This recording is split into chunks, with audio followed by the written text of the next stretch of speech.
Welcome to the AMA Motorcycle Hall of Fame Museum. I'm here in the main hall, and I'm wearing these shades for a very good reason. I'm with one of the coolest motorcycles you're going to see in a very long time, a 1926 Scott. It says on the plate, 26, but even 30 years later, in 1956, this thing would have been technologically advanced.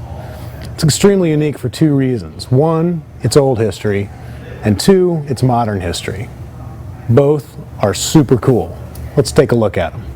The Scott Motorcycle Company started in 1908. There were a lot of motorcycle manufacturers at that time, but Scott went his own way. It's a two-stroke engine. Many people think that because they're simpler in operation, two-stroke engines predated four-strokes, but in fact that's not the case. Scott was one of the real pioneers of the engine type. The Scott featured a 596cc vertical twin liquid-cooled motor, seriously ahead of its time.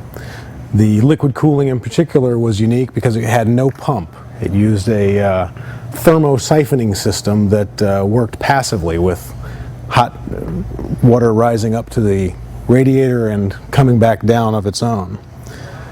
It had a kickstart, which was unique back in that time. Some say that Alfred Scott even invented the kickstart. Most of his early bikes were gentlemen's expresses, designed for rich people to ride around on. But competition success was also important, and it routinely, in competition form, would beat four strokes of the same displacement. No surprise, the cylinders were firing twice as often. Scott called his first motorcycle the Squirrel. The Super Squirrel followed that, and the Flying Squirrel followed that. They had various engine layouts and componentry, some with two-speed motors, some with three. The motors were switched between gears with a set of linked clutches on a pedal. By the end of his involvement in the company, they were making a three-cylinder inline triple that was liquid cooled, which predated the Kawasaki H3 by decades.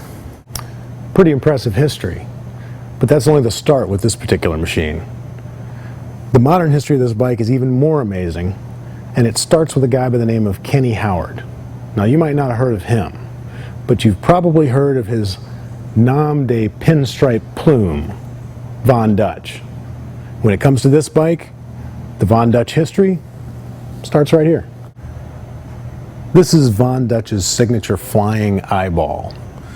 You've probably seen it more on cars from the 1950s and 60s because he was a very popular car culture customizer. But he fell in love with this bike and added his own touches to it.